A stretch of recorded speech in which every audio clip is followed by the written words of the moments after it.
오늘 우리가 읽은 본문인 룻기 4장은 이제 짧은 룻기의 마지막을 향해 달려가는 모습이 담겨져 있는 것을 볼 수 있습니다. 그러니까 어제 읽었던 본문에 의하면 이제 보아스는 고엘 제도, 곧 기업 모를자로서의 책임을 가지고 룻을 아내로 맞이하기 위해 자신보다 엘리멜렉에 더 가까운 친처에 가서 엘리멜렉의 땅을 파는 일에 대해서 논의하기 시작했었죠. 그 결과 어떻게 됩니까? 이 엘리멜렉 친척은 그 땅을 사는 것을 포기하게 됩니다. 이유인즉 그 땅을 사게 되면 그는 그와 함께 죽은 엘리멜렉의 아내인 나오미와 또 그의 며느리인 이제 룻을 함께 책임져 가야 했기 때문입니다. 이에 그 엘리멜렉의 친척, 어제 담임 목사께서 함께 나눴던 말씀처럼 그 이름도 등장하지 않는 그 친척은 자신의 유산의 손실을 끼칠까 해서 그 땅을 사는 것을 이제 거절하게 된 것이죠. 그리고 이를 법적으로 분명하게 하기 위해서 오늘 본문의 시작과 같이 당시 재산을 사거나 교환할 때 확증하는 방법으로서 상대방에게 신발을 주는 계약을 그가 더해갑니다. 이제 보아스는 모든 모인 사람들과 장로들 앞에서 선언을 하게 됩니다. 바로 자신이 엘리멜의 모든 재산을 사게 되었다라는 것을요. 우리는 여기서 참 보아스의 귀한 성품을 다시 한번 보게 되는 것 같습니다. 왜냐하면 비록 고엘 제도로 인해 기업을 물을 일이었긴 했지만 그럼에도 불구하고 보아스에게 있어서 이 나오미와 룻을 책임져 가는 것은 말 그대로 손해를 보는 일일지도 몰랐기 때문입니다. 앞서 엘리멜렉의 친척은 그 고엘 제도로서의 책임을 떠맡고 싶지 않았습니다. 자신의 재산에 손실이 날까 했기 때문이죠. 참 아이러니하지 않습니까? 하나님의 백성이라고 불리는 그 이스라엘의 민족 안에서 그 무엇보다 중요하게 여겨야 할 하나님의 말씀, 또 그 말씀으로부터 비롯되어서 정말 힘든 가난한 자들을, 특별히 자신의 가족들 가운데 그 가문이 끊기지 않도록 하기 위해서 정해놓게 된 그 고엘 제도가 있음에도 불구하고 이 친척된 사람은, 이름도 없는 그 사람은 그것보다 자기의 재산이 먼저였다는 거죠. 그래서 어제 말씀 나눈 것처럼 참 그 이름도 나오지 않는, 기억되지 않는 그 사람은 어떻게 그렇게 살아가게 되는가. 자신의 삶 가운데 하나님의 말씀을 따라 살아가는 것보다 계산기 두드리는 게 먼저였던 사람이기 때문이었던 겁니다. 이런 보아스도 동의했었을 겁니다. 그가 비록 재산이 많다 한들 그 구조상 자신의 것을 대가로 하여 더해가는 책임이 분명히 이 가운데 있었기 때문이죠. 하지만 그는 어떻게 합니까? 기꺼이 그 책임을 담당하고 선택합니까? 선택해 갑니다. 그에게서 그 이 고엘 제도로서의 책임은, 기업 물류자로서의 책임은 단순히 유산의 재산의 손익으로 결정해가는 일이 아니었기 때문이죠. 보아스는 이미 이방 여인 되었던 룻의 삶과 또 그녀의 마음이 얼마나 귀한지를 여러 번 확인해 왔습니다. 심지어 그 보아스는 자신의 일꾼들에게까지 하나님의 복을 빌어줄 정말 귀한 성품을 지닌 사람이었던 것이었죠. 그래서 사실 그가 선택한 이 일들은, 고엘 제도에 의거하여 나오미와 룻을 책임져가기 위한 이 선택은 단순히 룻이 마음에 들었기 때문에로만 얘기할 수 있는 것이 아니라 그의 거룩한 성품과 마음에도 연관이 되었던 것이다 라는 것을 우리가 볼 수 있었다는 것이죠. 그래서 오늘 우리가 이 보아스의 모습을 통해서 특별히 오늘 우리 가운데에도 이렇게 선하고 거룩한 성품과 마음이 더해져야 할 줄로 믿습니다. 물론 오늘날 우리가 살아가는 이 세상에서 이렇게 선한 마음과 성품으로 살아가는 것 아마 굉장히 큰 손해일지도 모를 것 같습니다. 그도 그럴 것이, 우리가 하는 시대는 어떻습니까? 어떻게 하면 잘 삽니까, 여러분? 되게 간단합니다. 여러분, 이기적으로 살면 됩니다. 이기적인 생각과 이기적인 마음과 이기적인 성품을 가지고 살아가면은 우리 잘 살 수 있습니다. 내 이득만 생각하고 살아가면 되는 것이기 때문이죠. 네. 그래서 오늘날 시대는 어떻습니까? 이런 말들이 참 농담 삼아 많이 퍼져 있는 말들이죠. 나만 아니면 된다고. 그렇죠? 이거 다르게 말하고 뭡니까? 나만 잘 살면 된다고. 다른 사람은 어떻게 됐든 상관없이 그냥 나 혼자 잘 먹고 잘 살면 된다고. 근데 이게 점점 왜곡되고 변질돼서 어떤 모습까지로 변합니까? 다른 사람이 어디 상관없으니까 이 사람을 짓밟고 올라가든, 이 사람을 속이든, 이 사람 다치게 하든 나만 이기적으로 잘 살면 된다라는 식으로 이 가치관들이 변해버린 것입니다. 그래서 여러분 주변 잘 살펴보십시오. 얼마나 삶이 참 피폐해진 걸 봅니까, 우리가. 시대 가운데 사랑은 점점 식어가지. 식어가는 수준이 아니야. 또 너무 차가워지고 있죠. 정은 없어지지. 서로를 사랑하는 건커녕 누군가 조금만 다가오면은 이 사람 나한테 해가 되지 않을까부터 일단 계산기 두드려보고 하죠. 물론 이게 참 다양한 입장들이 있기 때문에 이런 일들이 일어나는 것은 알고 있습니다. 이러한 자신의 약점을 통해서 남들을 이용해 먹고 또 손해를 끼치려고 하는 악독한 마음을 가진 사람들이 분명히 있기 때문에 이렇게 선을 행할지라도 돌아오는 것이 이렇게 나쁜 일들이니 점점 조심스러워하게 되는 것이죠. 다른 사람을 구하면 뭐합니까? 구해줘 놨더니 다른 사람, 그 구한 사람에 대해서 고마움은커녕 이 사람이 날 뭐 만졌네, 어떻게 했네. 그러니까 시대가 점점 그렇게 이상한 모습으로 변해가고 있다는 것이죠. 물론 우리가 한편 이해할 수 있는 것은 이 모든 시대의 모습들이 사실은 말씀처럼 이게 점점 악독해지는 거라는 것을 알고 있기 때문에 또 한편 성경적으로 잘 이해할 수 있는 것입니다. 하지만 그럼에도 불구하고 우리는 어떻게 살아갑니까? 예수께서 우리 가운데 너희는 세상의 빛과 소금이라고 말씀하셨죠. 이 어두운 시대 속에서 유일하게 예수 그리스도의 빛을 밝혀나갈 수 있는 존재가 바로 누구냐면 저와 여러분인 겁니다. 그래서 우리만큼 누구를 어떻게 살아야 되는 겁니까? 세상이 요구하는 대로 살아갈 것이 아니라 우리는 주의 말씀대로 하나님의 백성된 자들로서 그분의 자녀된 자들로서 우리가 말씀을 따라 살아가야 하는 것이죠. 그것이 그리스도인이죠. 세상의 사람들이 세상 속에서 이기적으로 살아가는 이유는 자신의 삶을 살아가게 하는 힘이 세상 가운데 있다고 여기기 때문입니다. 그래서 그렇게밖에 살아갈 수밖에 없는 겁니다. 이기적으로 살아가야지 내 손에 쥐어지는 것들이 있고 그렇게 살아가야지 내 삶이 생존하는 게 되는 것이고 그렇게 살아가야지 내가 그 삶을 영위할 수 있기 때문입니다. 하지만 우린 다르죠. 여러분, 우리가 살아가는 이유는 어디 있습니까? 세상에 있지 않습니다. 우리를 살게 하시는 분은 오직 하나님이시기 때문이죠. 그렇게 우리는 세상 가운데서 세상에서 잘 사도록 만드는 그 이기적인 생각과 마음과 성품을 가지고 살아가는 것이 아닌 우리가 하나님께 속한 자들로서 정말 선한 성품과 마음으로 살아갈 수 있게 되는 것이죠. 물론 우리가 여기서 한 가지 착각하지 말아야 할 것이 있습니다. 정말 잘 기억해야 할 것 하나는 무엇인가 하니 그러면 우리가 그렇게 살아갔었을 때 우리를 손해만 보고 살아가야 합니까? 라는 질문이겠는데 여러분 절대 그렇지 않습니다. 우리가 믿는 하나님은 어떤 하나님입니까? 그 주님께서는 주를 살아가는 자들 가운데 그 주의 말씀을 따라 거룩하게 살아가는 자들 가운데 무엇을 베푸시는 하나님이십니까? 은혜를, 복을 더하시고 또 그 사람 끝까지 보살피시는 하나님이다라는 것이죠. 그래서 오늘 하나님께서 이 보아스와 룻을 통해 우리까지 보여주는 것입니다. 무엇을요? 세상 속에서 비록 손해 보이는 것처럼 보이는 것들을 했을지라도 그 거룩한 마음과 성품을 지니고서 친절을, 그 주의 은혜를 흘려보낸 자들 가운데 결코 그 삶이 손해보도록 끝나도록 내버려두는 것이 아니라 더 크신 하나님의 은혜를 누려가도록 만들어 가신다는 것이죠. 여러분, 말씀을 전체적으로 보시죠. 우리가 말씀이 봤었을 때 룻과 보아스, 사실 어떤 선택들을 더해간 사람들입니까? 인간의 눈으로 볼 때 정말 손해를 끼칠 수밖에 없는, 자신의 인생에 도움이 되지 않을 것들을 선택한 사람밖에 되지 않는 것입니다. 룻은 어떻습니까? 모함 여인이었죠. 근데 나오미가 자신의 남편도 죽고 자기 시어머니 남편도 죽고 여자만 남게 된 상황에서 그 모함 여인 룻은 굳이 나오미를 따라올 필요가 없습니다.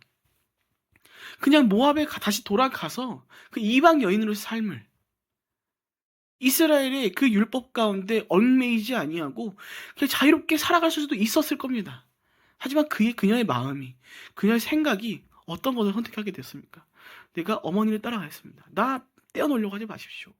내가 어머니를 따라감으로 인해 당신의 백성들 가운데 함께 거하고 그로 말미암아 이제 어머니 하나님이 내 하나님이 되도록 하겠습니다라고 고백하죠.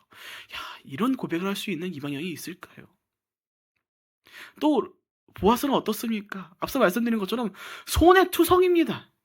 아무리 성품을 좋을지라도 나오미와 룻을 선택하는 것은, 그 고엘 제도로서의 선택을 더해가는 것은 그 앞서 친척이 자신의 그 재산 가운데 손실을 끼치도록 하는 것처럼 자기의 재산에게도 손실을 끼칠 만한 일이었던 것입니다. 하지만 그 두 사람은 기꺼이 자신으로부터 하여금 손해될 만한 일들을 선택해 간 것이죠. 그리고 그 선택을 하나님께서는 결코 손해를 끝나도록 내버려두지 않았다는 겁니다. 보아스는 이제 엘리멜렉의 가장 가까운 친척으로부터의 그 계약을 마치고 함께 모인 모든 장로들과 사람들에게 선언을 합니다. 본문 9절, 내가 엘리멜렉과 기럧과 말론의 모든 제사를 나오미에게 산 것에 대해 여러분이 오늘 증인입니다. 그와 함께 보아스는 자신이 말론의 아내였죠. 바로 모함 여자인 룻을 자신의 아내로 대할 것이며 또 그 죽은 사람의 이름으로 유산을 이어가게 할 것입니다라는 것을 선포해 갑니다. 고혈제도, 기업 무료자로서의 책임이 이제 보아스로부터 시작되었다는 것을 알리는 중요한 순간이었던 것이죠. 그런데 평소에 보아스는 다른 이들에게 복을 빌어주는 사람이었는데 이어지는 장면 가운데 하나님께서 우리 가운데 무엇을 보도록 만들어 가신가 하니 본문 11절, 장로들과 모인 사람들로 하여금 그 보아스가 심지어 보아스를 넘어 이제는 가정으로 꾸린 그 룻과 그 가정 모두 가운데 이곳에 모인 모든 사람들이 복을 빌어주는 모습을 우리 가운데 보여준다는 겁니다. 앞서 말씀드린 것처럼 보아스와 그 집에 돌아올 여자 룻이죠. 심지어 룻은 이제 단순히 모함 여인으로 불리지 않게 됩니다. 이스라엘에 속한 사람으로서 인정을 받는 순간인 것이죠. 그리고 그 둘에게 더해질 시, 태어날 자녀와 자녀들 함께 이야기하면서 가정 모두를 위해 수많은 사람들이 축복을 더해갑니다. 그뿐입니까? 우리가 읽지 않은 룻기의 마지막을 보면은 보아스에게 더해진 복과 은혜가 얼마나 큰지를 더 보게 됩니다. 이제 그들의 아름다운 생각과 마음으로 인해 더해진 그 선택은 단순히 보아스에게만 제한되는 복으로 더해지지 않는다는 것이죠. 보아스와 함께 룻을 지나 나오미에게까지 그 복이 흘러가야 됩니다. 그러니까 베들레헴의 기근으로 시작된 여정은 베들레헴에서의 그 결혼으로 마무리 짓게 됐다라는 겁니다. 또한 결혼과 죽음으로 시작된 이야기가 다시 결혼과 출산으로 끝내는 것을 볼 수 있게 되죠. 또한 죽은 아들의 어머니인 나오미와 죽은 남편의 아내인 룻은 손자인 오벳과 남편인 보아스를 얻는 것으로 이야기가 마무리 짓게 됩니다. 그러니까 결국 무엇입니까? 각자의 남편의 죽음으로 시작한 이 나오미와 룻의 여정이 생명으로 끝났다는 겁니다. 이와 함께 보아스 자신이 베푼 그 아름다운 선행과 친절과 섬김이 이제 다시 자신이 빌어주었던 그 모든 복이 그 모든 이들로 하여금 다시 자신에게 돌아오는, 근데 그 복이 자신에게만 제한되는 것이 아니라 우리의 자녀들까지 나의 가정의 회복에 더해지는 그 모든 복으로서 그에게 돌아왔다는 것을 보여주므로 오늘 룻기가 마무리되는 것입니다. 그렇게 사랑하는 여러분, 부디 기억하시기 바랍니다. 하나님께서는 주의 은혜를 흘려보는 자들에게 정말로 그 은혜가 손해가 되지 않도록, 그것이 하나님께 기쁨 되었기 때문에 다시금 더 큰 은혜를 누리도록 하신다는 것을 우리가 함께 잘 기억했으면 좋겠습니다.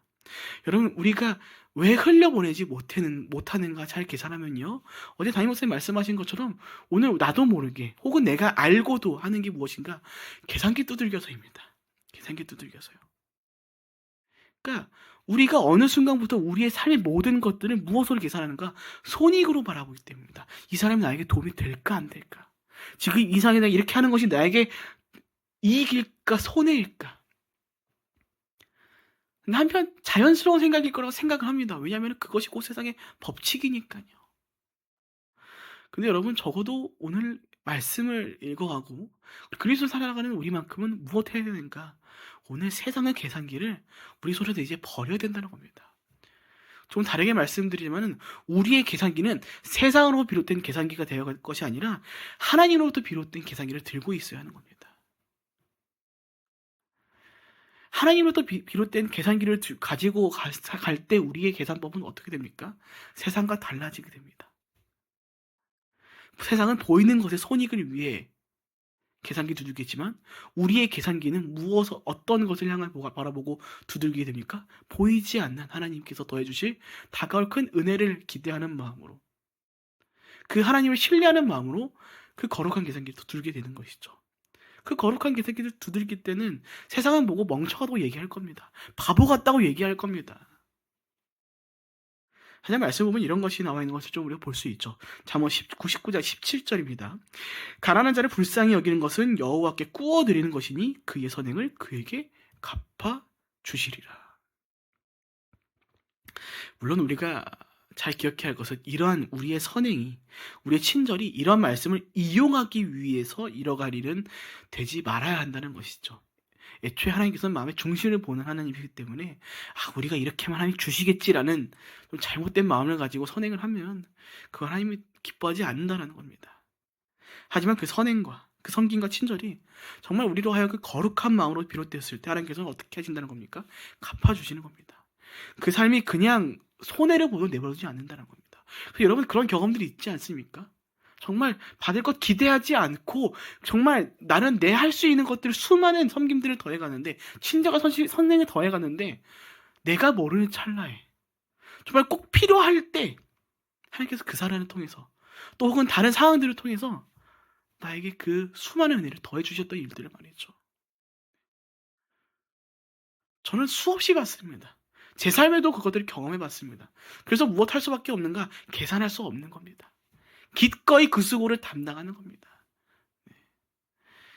그게 참 이제 신학교를 공부하면서 참 많은 사람들을 봤는데 참 신학교를 가면요 이게 참 처음에 낭만을 가지고 기쁨을 가지고 왔는데 사람들을 함께 만나면서 이게 참 그 낭만과 그 기쁨이 되게 많이 식을 때가 되게 많습니다.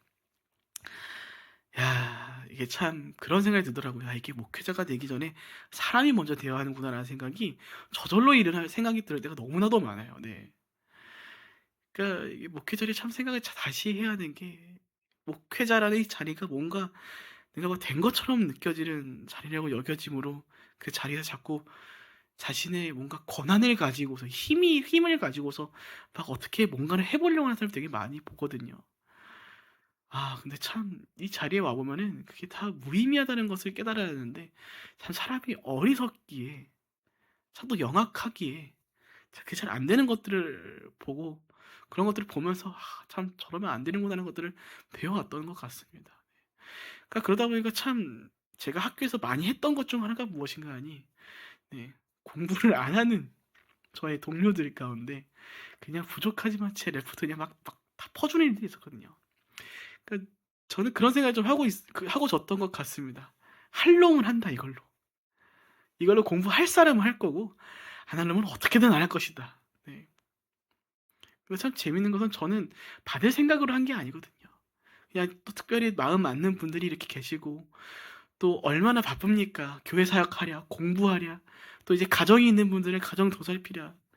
네, 정말 힘든 것들을 보면서 막 이렇게 막 과제를 내야 될 때, 시험을 봐야 할 때, 공부가 안 됐을 때 전전긍긍하는 것을 볼 때 참 안타깝고 속상하더라고요. 그래서 언젠가부터 무엇을 하는가 하니 그냥 제가 해왔던 공부들을 그냥 막 공유하기 시작한 겁니다.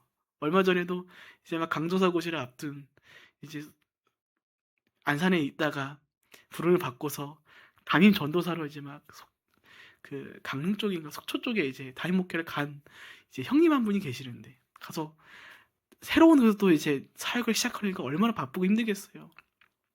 또 어려운 교회였는데 그 어려운 교회도 이렇게 추천을 받아서 가는 것이 또 해결해야 할 일들은 많지. 또 공부는 공부대로 해가지고 강도서 고시 준비하고 해야 됐지. 그 어느 순간 갑자기 떠올려서 연락을 하는데 이런 어려움도 있다 하더라고요. 그래서 막 보내드렸습니다. 형님 제가 강도서 고시도 봤던 거 다 갖고 있어요. 이거 뭐 도움이 될지 모르지만 쓰십시오. 감사하게도 얼마 뒤에 연락 받은 거 보니까 막 이렇게 다 잘 넘어갔다라고 잘 패스했다고 연락을 받았는데 그러니까 그런 분들에게 제가 그냥 막 더해주는 겁니다. 받을 생각을 안 하고요. 근데 참 재밌는 게 무엇이면 어느 순간 제 삶에 어려움들이 왔었을 때 꼭 어떠한 필요가 있었을 때 참 하나님 어떤 마음을 주신가 갑자기 저를 생각나서 전화했던 겁니다. 근데 이 형님이 갑자기 너 어떻게 알고 전화한 거냐? 라고 대뜸 전화하더니 갑자기 내가 조금 이따 전화 주겠다. 그래서 다시 전화한 게 뭐냐면 하나님이 나한테 마음을 주셨던 게 무언가 하니 저를 꼭 집어서 지금 너의 귀한 그 동생이 어려움을 지금 하고 있는데 지금 너에게 있는 것들로 그 어려움을 도와주라는 마음을 주셨다 하더라고요. 막 소름이 막 오면 끼치는 거예요. 근데 그런 것들을 경험하면서 참 하나님께 감사하면서도 깨닫는 게 무엇인가 하니 하나님 결코 하나님의 마음을 가지고 그 선행을 그 섬김을 더하는 그 손길들을 잊지 않으시는구나. 하나님이 필요할 때 그것들을 다 갚아주시는구나. 그 삶을 어떻게든 하나님이 살아갈 수 있도록 보살펴 가시는구나 하는 것들을 그런 순간들을 통해 경험하게 되는 것이죠. 그래서 여러분 기억하면 좋겠습니다. 여러분 세상에서 볼 때 우리가 더해가는 이 수고와 섬김과 선행들 바보 같아 보일 수 있겠습니다. 손해보는 일이라 여길 수 있겠죠. 그러나 여러분 하나님 보실 때는 결코 아니다라는 것입니다. 애초에 여러분 우리 삶은 어떻습니까? 하나님과 함께 동행함으로 말미암아 우리는 애초에 복된 길로 들어선 겁니다. 그 모든 순간들이 복될 수밖에 없는 것입니다. 그래서 하나님께서 그 길을 걸어가는 자들의 삶이 결국 손해보지 않을 수 있도록 그 섬김과 친절이 그 선행이 결코 없인 여기지 않도록 하도록 하기 위해 우리 가운데 함께 하시고 그렇게 은혜와 복을 다시 누리도록 만들어 가신다는 것이죠. 애초에 이런 선행과 섬김은요, 여러분, 거룩한 마음과 생각과 성품을 가지고 있지 않은 이들은 이뤄갈 수 없는 일들이라는 것이죠. 잠깐의 가면을 쓰고서 손해보는 일들 감당할 수 있을 겁니다. 그러나 그 가시기에는 한계가 있죠. 결국 어떻게 됩니까? 포기하고 다시 본래의 모습으로 돌아가서 자신의 이익을 위한 삶을 그들은 살아가게 되어 있습니다. 하지만 진정으로 하나님의 마음을 가진 거룩한 마음과 성품을 지닌 자들은 어떻습니까? 그 선행의 삶은요, 그냥 한순간을 위해 이루어져 가는 것이 아니라 그 삶의 한켠 가운데 자리 잡은 그 삶 전체를 통해 이뤄가야 할 일이자 삶의 일부가 되어서 살아가고 행해간다는 것입니다. 보아스 역시 그런 사람이었고 그 선하고 거룩한 마음을 가지고 이뤄간 그 고혈제도 곧 기업 무료자로서의 책임을 더해간 것이 그로 말미암아 다시 그의 가정 가운데 보기대로 돌아오는 것이고 또 좌절로 시작한 나오미의 룻의 인생 가운데도 은혜가 흘러가는 일로 사용되었다는 겁니다. 룻기는 참 다양한 하나님의 말씀들을 깨닫게 만들어주는 것 같습니다. 그 대표적인 것은 예수 그리스도의 탄생을 향한 말씀이긴 하지만 그와 함께 하나님께서는 우리 각자 개인의 신앙을 위한 것들 곧 선한 자들의 삶을 하나님께서 그냥 내버려 두지 않으시고 그 삶 가운데 은혜를 베풀어 가신다는 것을 우리가 바라보게 되는 것 같습니다. 룻은 비록 이방인이었지만 어머니를 향한 그 선한 마음은 자신의 믿음의 반항까지 하나님을 향하게 만들었으며 그런 그녀의 삶을 하나님께서는 보아스를 통해 은혜를 누리도록 하셨습니다. 이와 함께 평소 거룩한 성품을 가지고 그 귀한 룻을 책임지도록 하기 위하여 온 힘을 다한 보아스는 자신의 바람대로 룻과의 결혼은 물론이고 자신이 평소 더해갔던 다른 이들을 향해 더해갔던 그 하나님의 복이 이제는 다른 증인들로 하여금 자신에게 다시 돌아오는 것을 경험하게 되었습니다. 여러분 결국 무엇입니까? 하나님께서는 그렇게 흘려보낸 복과 은혜를 그냥 흘러가도록 사라지도록 만드는 것이 아니라 그렇게 기쁨으로 더해간 그 수고와 섬김이 다시 돌아오도록 만들어 가셔서 다시 우리가 그것을 누리도록 만들어 가신다라는 겁니다. 구조적으로 바꿔서 말하면 이렇게도 말할 수 있는 것 같습니다. 하나님께서 더해주시는 은혜와 복의 선순환이라고 말이죠. 사랑하는 여러분, 오늘 저와 여러분은 어떻습니까? 오늘 우리는 하나님의 은혜와 복을 흘려보내고 있습니까? 만약에 그렇게 하고 있다면 하나님께서 다시 우리 가운데 그 은혜와 복을 우리가 더해간 섬김과 그 수고와 그 선행이 업신여기지 않도록 하기 위해서 일하고 계신다는 것을 신뢰해 가시는 하루가 되기를 축복드립니다. 우리 가운데 정말 크게 누리도록 하실 겁니다. 저는 그것을 믿습니다. 그래서 한편 우리 섬김과 우리 선행과 우리의 친절은 세상이 볼 때는 손해겠지만 하나님의 눈으로 볼 때는 그 더 큰 은혜를 누리기 위한 아주 더 큰 큰 섬김이고 귀한 선행이라는 것입니다. 기억하시기 바랍니다. 사랑하는 여러분, 하나님께서는 우리의 수고를, 우리의 섬김을, 우리의 선행을 결코 그냥 사라지도록 내버려 두지 않을 겁니다. 그렇게 사랑하는 여러분, 부디 할 수만 있다면 기꺼이 또 넉넉히 나눠 가시고 섬겨 가십시오. 교회 안에서도 괜찮고 교회 밖에서도 괜찮습니다. 하나님께서는 우리 마음의 중심을 아시기 때문에 그 거룩한 마음으로 더해간 그 선행들을 잊지 않으시고 우리 가운데 복으로 다시 돌아오도록 만들어 가실 것입니다. 예면 주님은 복의 근원 되시기에. 그래서 우리가 교회 가운데 머물며 서로를 위해 수고하는 건 아닙니까? 여러분 우리가 세상의 계산기 두들거면요 교회 안에서 못 섬깁니다. 하지만 우리는 알고 있는 것이죠. 우리가 서로를 위해 더해가는 그 수고는 그 섬김은 그 선행은 결코 우리가 손해가 아닌 하나님 기뻐하시는 일이자 곧 우리로 하여금 다시 더 큰 은혜를 받게 하는 귀한 인도함이라는 것을 말이죠. 말씀 마칩니다. 이제 오늘 룻기 마지막입니다. 부디 오늘 우리가 지나왔던 그 말씀들을 기억하였으면 좋겠습니다. 여러분, 룻기의 시작은 저주와도 같은 죽음으로 시작하였지만 그 사이 가운데 거룩한 마음을 가진 자들을 하나님께서는 기억하시고 그 룻기의 끝을 죽음이 아닌 생명으로, 저주가 아닌 은혜와 복으로 마치도록 만들어 가셨습니다. 오늘 그 은혜가 거룩한 마음을 가지고 섬겨가는, 선행을 더해가는 저와 여러분들 가운데도 가득할 것입니다. 부디 그것을 기억하시며 오늘 우리도 그 은혜를 기억하며 기꺼이 아름답게 하나님의 은혜와 복을 흘려보내는 저 여러분 모두가 되시기를 주님의 이름으로 축복드립니다. 아멘. 함께 기도하겠습니다. 사랑과 은혜가 충만하신 하나님 아버지, 오늘 룻기를 기억함으로 말미암아 오늘 우리의 삶 역시 그때 룻과 보아스와 같이 거룩한 성품을, 마음을, 생각을 가지고 기꺼이 자신을 내어드리는 섬김의 삶을 우리가 오늘 살아가길 원합니다.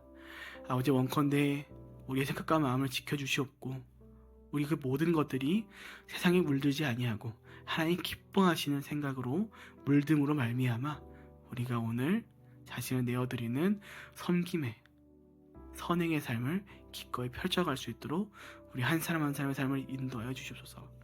아버지, 그 삶이 세상의 기준으로 볼 때는 손해보는 것 투성일 것입니다. 그러나 우리는 믿습니다. 주님, 그렇게 자신을 내어간 모든 삶을 하나님께서는 결코 그냥 내버려 두는 것이 아닌 더 큰 은혜와 복을 누리게 하신다는 것을, 우리가 그것을 신뢰함으로 오늘을 살아가기 원하오니 아버지, 우리 가운데 분별할 지혜를 더해 주시옵고 또 우리 가운데 섬김의 자리를 더해 주셨을 때 그곳에서 기꺼이 섬겨갈 수 있는 용기와 힘과 필요를 더해 주시어서 우리가 하나님 기뻐하시는 진정 하나님을 사랑하고 이웃을 사랑하는 삶을 펼쳐갈 수 있도록 인도하여 주시옵소서. 그렇게 오늘도 하루를 살아갑니다. 아버지, 어두운 세상 속에서 우리로 하여금 빛과 소금으로 살아가기 위하여 우리가 오늘도 주님을 의지하고 나아갑니다. 우리가 동행하여 주셨고 우리를 그 거룩한 길로 인도하여 주시옵소서. 그렇게 오늘도 우리와 함께 하실 것을 믿고 감사하며 살아계신 예수님의 이름으로 기도합니다. 아멘.